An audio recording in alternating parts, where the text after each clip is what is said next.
Cette fois-ci, ma cible est carrée, mais à l'intérieur, j'ai des cercles concentriques. Donc c'est toujours le même tireur qui ne rate jamais sa cible, mais il tire parfaitement au hasard. Tous les cercles sont concentriques, c'est-à-dire qu'ils ont le même centre. Leurs rayons sont R, 2R, 3R, 4R, 5R, et le carré, la cible, a pour côté 12R. Quelles sont les probabilités pour qu'il gagne 10 points, 9 points, 8 points, etc. jusqu'à 5 points? On ne va pas les faire toutes. Vous pourrez en calculer. J'ai mis les deux premières et la dernière. Et ici, on a toutes les réponses. Donc, si vous avez compris pour la première, la deuxième et la dernière, il est très probable que vous sachiez faire les trois qui manquent.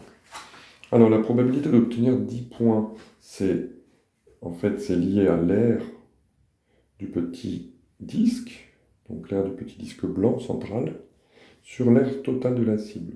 Le petit disque, alors je rappelle que l'aire d'un disque, c'est pi fois le rayon au carré.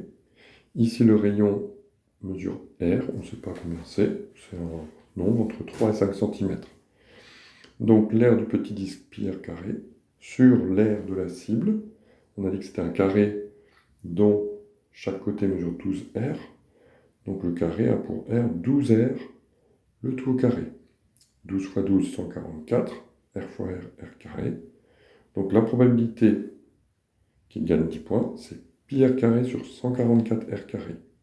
En simplifiant par R carré, on obtient pi sur 144, ce qui vaut environ 0,022, arrondi au millième. C'est intéressant, on voit que ça ne dépend pas du rayon en fait. La probabilité d'obtenir 9 points, c'est un petit peu différent. Vous voyez, la couronne bleue, ça s'appelle une couronne ici. C'est un disque auquel on note un disque plus petit concentrique au premier. Ça s'appelle une couronne.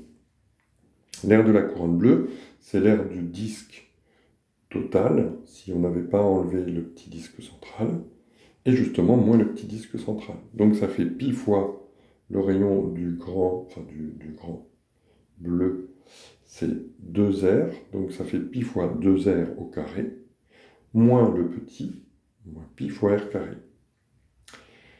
Et donc, pi fois 2R carré, 2R au carré, ça fait 4R carré, donc ça fait pi facteur de 4R carré moins R carré, c'est-à-dire pi fois 3R carré.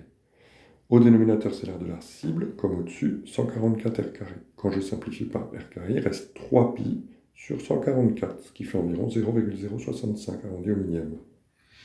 Etc. pour le 8, 7, 6 points. Pour 5 points, c'est l'aire de la figure rouge sur l'aire de la cible totale. La figure rouge, c'est l'aire du carré moins le grand disque.